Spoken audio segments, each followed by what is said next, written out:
Sekarang mereka sadar ternyata yang mereka bikin ini monster yang rakus terhadap kekuasaan dan uang.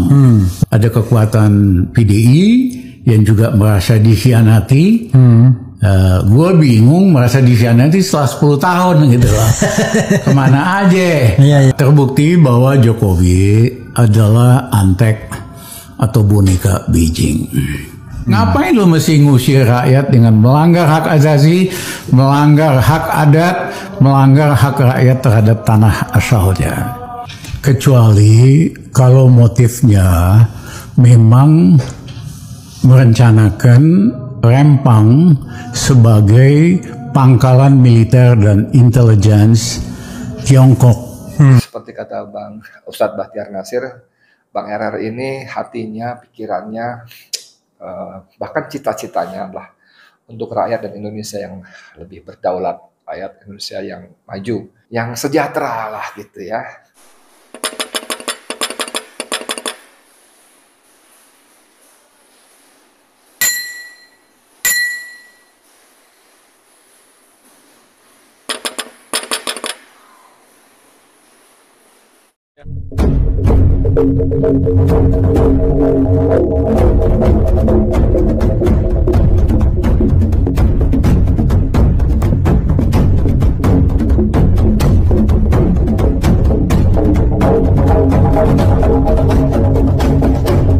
Bismillahirrahmanirrahim. Assalamualaikum warahmatullahi wabarakatuh. Dengan saya Edi Mulyadi dari Forum News Network FNN. Saudara sekalian, apa kabar? Jumat yang penuh berkah ya. Ini video lama sebetulnya, yaitu ketika Rizal Ramli mendatangi kediaman Refli Harun ya. Video yang beredar luas ini kembali beredar adalah potongannya yang 4 menit 52 detik ya. Waduh, saya melihatnya waktu itu abai. Maksud saya tidak begitu memperhatikan, walaupun saya sepintas-pintas nonton video Bang RR di kanalnya Refli Harun Channel kalau nggak salah. Tapi begitu beredar lagi, saya jadi memperhatikan sosok Rizal Ramli ketika bicara. Memang sudah apa ya? Saya nggak pernah perhatikan sebelumnya, maksud saya sedetil ini. Tapi terasa sekali bahwa Bang Rizal saat itu memang sepertinya tidak sehat ya. Mungkin karena pikiran. Saya merasa bahwa penyakit Bang Rizal lebih banyak pada pikiran.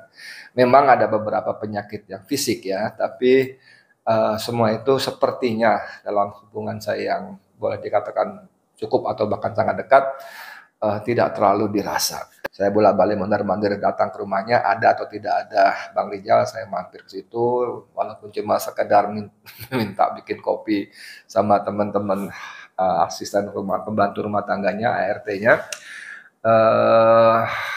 Karena saya juga bikin podcast di sana dengan latar belakang taman, latar belakang kolam renang. Jadi kalau ada beberapa podcast saya di sepertinya gitu ya, saya orang kaya karena di belakangnya ada kolam renang. Itu bukan rumah saya, itu rumah Bang Rizal ya. Nah, saudara sekalian, kembali ke podcast Bang RR di tempat Refli Harun. Ya, saya rasa lagi-lagi mohon maaf kalau saya keliru, terutama kepada keluarga ya, pada Dipo, Dita, Desi ya. Mohon maaf kalau saya keliru. Abang kita ini banyak pikirannya untuk negeri kita. Seperti kata Bang Ustadz Bahtiar Nasir, Bang RR ini hatinya, pikirannya, bahkan cita-citanya adalah untuk rakyat dan Indonesia yang lebih berdaulat, rakyat Indonesia yang maju, yang apalagi ya, yang sejahtera lah gitu ya. Nah, di sini terasa sekali di tengah, coba nanti bisa saya tampilkan potongan video ini. Beberapa di antaranya misalnya dia menyoroti sejumlah orang, sejumlah kelompok yang sebelumnya dikenal sebagai Jokowi lovers atau diehatnya Jokowi, pendukung garis kerasnya Jokowi, yang kemudian berbalik arah, berbalik kanan ketika Jokowi sudah semakin menyimpang. Terutama mereka sangat tidak menerima Jokowi memaksakan anaknya menjadi cawapresnya Prabowo dengan segala cara yang terutama mengangkangi Mahkamah Konstitusi. Tokoh-tokoh besar seperti Gunawan Muhammad disebut itu. Ada juga siapa namanya, Todung Mulya Lubis dan lain-lain itu akhirnya tersadar kalau di situ Bang Rizal mengatakan bahwa orang yang mereka puja ternyata monster. Mengerikan sekali. Bang Rizal ini memang kalau memilih kata-kata kadang-kadang tanpa tedeng aling-aling ya, they straight to point. Apa yang di kepalanya, apa yang di hatinya itulah yang muncul dalam ucapannya. Yang memang sering sekali bersinggungan dengan orang-orang yang menjadi sasarannya. Jangankan orang-orang sasaran kritiknya, orang-orang yang tidak jadi sasaran kritiknya pun merasa sedikit kurang pas dengan cara-cara Bang RR menyampaikan gagasannya, nasihatnya, masukannya, kritikannya. Yang dinilai sebagian terlalu vulgar, sebagian lagi terlalu tanpa tedeng aling-aling dan lainnya. Tapi itulah gaya seorang Rizal Ramli ya. Saya nggak tahu, lagi-lagi saya tidak berani mengatakan, oh itu ciri khas orang Sumbar, orang Padang khususnya, saya tidak tahu. Saya tidak menguasai antropologi, tapi saya lebih suka menyebutnya itulah Rizal Ramli ya. Kemudian pada kutipan lain ya, di situ juga Bang RR menyebutnya terbukti akhirnya bahwa Jokowi, mohon maaf ya, saya hanya mengulang lagi kalimatnya, antek atau boneka Beijing. Ciri khususnya kata Bang Rizal dalam video dengan Refli Harun itu, banyak sekali kebijakannya yang sangat menguntungkan atau pengusaha dari RRC. Kemudian dia juga menyebut tentang Rempang yang ternyata punya sejarah panjang sejak awal Jokowi, periode pertama Jokowi, yang ternyata menurut Bang Rizal ada semacam kesepakatan dengan RRC bahwa Indonesia akan membangun pangkalan militer untuk kepentingan RRC di sebelah utara ya, yang waktu itu dipilih Medan. Tapi gubernur sipilnya yang kemudian diganti oleh Hadi Ramayadi pun menolak. Akhirnya dalam pertemuan di Chengdu RRC, Jinping, Presiden Cina, minta supaya Jokowi menyediakan lahan di Rempang itu ya, 17.000 hektarnya. Dan buat Bang RR tidak masuk akal untuk hanya sekadar membangun pabrik gelas saja harus mengusir seluruh warga Rempang dengan menguasai 17.000 hektar pulau di situ. Kecuali, kata Bang Rizal tadi, kecuali memang dimaksudkan untuk membangun pangkalan militer dan intelijen RRC di Selat Malaka. Bang RR menyebutnya bahwa Selat Malaka punya peran yang sangat penting dan strategis dalam jalur perniagaan global. Kalau itu dikuasai, maka bisa menjadi modal penting untuk memenangkan pertempuran. Nah, saudara sekalian, saya tidak ingin panjang lebar. Saya kira ini kita tonton kutipan potongan wawancara Refli Harun yang memang dipotong sedikit saja sehingga hanya full wajah Rizal Ramli saja dengan durasi sekitar 4 menit 52 detik. Silakan. Orang-orang yang tadinya memuja-muja Jokowi selama 9 tahun, menganggap dia dewa, tokoh-tokoh intelektual yang pada dasarnya nggak suka dengan Islam politik gitu. Makanya mereka dukung Jokowi habis-habisan, puja-puji. Sekarang mereka sadar ternyata yang mereka bikin ini monster yang rakus terhadap kekuasaan dan uang. Baru pada nyesel dan berbalik. Ya, dan kalau Refli perhatikan di sosial media itu tokoh-tokoh pemuja Jokowi ini tiba-tiba balik badan, termasuk Gunawan Muhammad, sebutinlah namanya dan sebagainya. Ya, tiba-tiba semua kompak.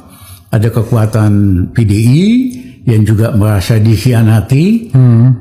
Gue bingung merasa dikhianati setelah 10 tahun gitu loh. Kemana aja? Iya kan?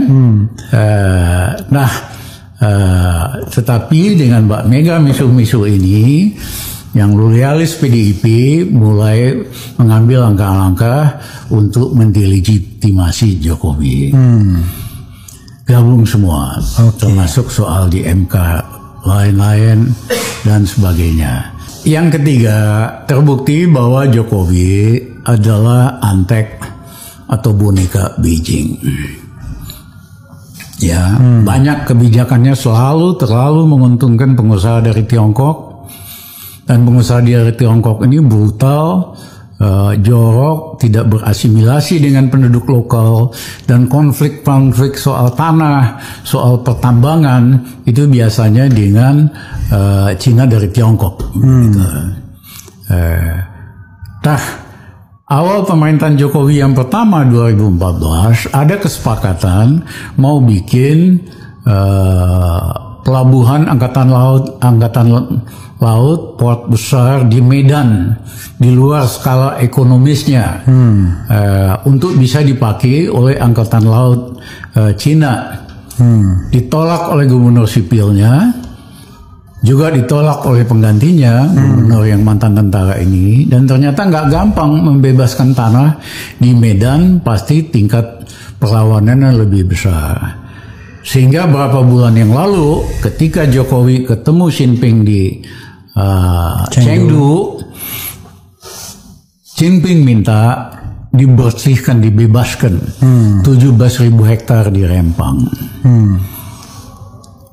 Harus bersih dari rakyat lokal. Itu kan aneh. Kalau mau bikin pabrik gelas dunia, bahkan planet lain, 100 hektar itu udah lebih dari cukup. Rakyat lokal 100 hektar. 100 hektar. Iya. Oke. Udah cukup gitu loh. Oh ya, ini 17.000 hektar ya? Iya. Iya, oke. Dikasih rakyat 200 hektar udah happy. Ngapain lu mesti ngusir rakyat dengan melanggar hak asasi, melanggar hak adat, melanggar hak rakyat terhadap tanah asalnya? Kecuali kalau motifnya memang merencanakan Rempang sebagai pangkalan militer dan intelligence Tiongkok di kawasan Selat Malaka. Karena Revi tahu 80% perdagangan dunia itu melewati Selat Malaka. Siapa yang menguasai Selat Malaka kemungkinannya menang perang pada skala regional itu mereka yang akan kuasain. Itulah kenapa Xi Jinping yang merasa Jokowi sebentar lagi mau selesai, ini Rempang harus tuntas. Nah pada waktu itu Bahlil mendampingi Jokowi katakan, Pak gampang Pak, sebulan Pak, 28 September bersih ini gitu loh. Ya kan, ternyata tidak semudah itu. Rakyat di situ melawan sampai hari ini. Rakyat di situ tidak mau dipindahkan dari lokasinya, dan walaupun diiming-imingi, diancam, mereka tetap mau tinggal di situ, tanah asal nenek moyangnya yang sudah di sana sebelum Republik berdiri. Bahwa Jokowi mau melakukan hal ini demi kepentingan geostrategik Tiongkok di Indonesia, nunjukin bahwa dia betul-betul boneka Tiongkok. Nah, saudara sekalian, itulah Rizal Ramli. Kalau kemarin saya wawancara dengan Yudi Latif, Rizal Ramli adalah sebuah buku yang terbuka, yang orang siapa saja bisa dengan gampang melihat apa adanya. Tidak ada yang ditutup-tutupi. Rizal Ramli seorang yang apa di kepalanya, apa di hatinya itu disampaikan. Tidak seperti kebanyakan orang atau kebanyakan tokoh atau apa segala macam yang basa-basi, mohon maaf, cenderung palsu. Dan waktu itu saya spontan mengatakan pada Yudi Latif, sibuk memakai topeng ya. Dan Yudi Latif senyum. Kalau Anda nonton video saya ketika saya wawancara Yudi Latif di rumah duka. Itulah Rizal Ramli, saudara sekalian. Dan yang mengejutkan adalah ketika Hardiman Siregar membuka kepada kita semua dalam katakanlah sambutan atau pidato di pemakaman Rizal Ramli. Rizal Ramli pada pesan terakhir ya kepada Hardiman Siregar adalah, kalau bisa Jokowi turun sebelum pemilu. Luar biasa. Memang sambutan itu tidak membuat semua orang happy. Bahkan para hadirin pengantar jenazah yang berada di sekitar pemakaman Juruk Purut Jakarta Selatan pun menyayangkan. Ini dalam suasana seperti ini kok masih ngomongin soal tumbang-tumbang kekuasaan. Anda bisa beda pendapat, dispute segala macam, tapi sekali lagi inilah Rizal Ramli ya. Mengutip lagi Ustadz Bahtiar Nasir bahwa Rizal Ramli sampai akhir hayatnya membuktikan kesetiaannya kepada NKRI, kepada rakyat Indonesia, agar Indonesia menjadi negara yang berdaulat, negara Indonesia dikelola dengan baik, dengan profesional, dengan berintegritas yang utama lagi, dan agar rakyat Indonesia sejahtera. Al-Fatihah buat Bang Rizal. Semoga Allah mudahkan, Allah lapangkan kuburnya, Allah ampuni dosa-dosanya, dan Allah beri tempat yang terbaik. Tentu Bang Rizal juga punya banyak salah, di mata Allah juga punya dosa tentu saja. Tapi biarlah itu urusan Allah. Allah yang akan menentukan bagaimana Allah Maha Adil ya. Dan kita sebagai orang-orang yang merasa bersedih, berduka ditinggalkan, berdoa tadi semoga Allah ampuni dosa-dosanya. Allah mudahkan jalannya, Allah terangi kuburnya, dan Allah masukkan ke dalam surganya. Amin ya rabbal alamin. Saya Edi Mulyadi untuk FNN, untuk Indonesia yang lebih baik. Assalamualaikum warahmatullahi wabarakatuh. ya.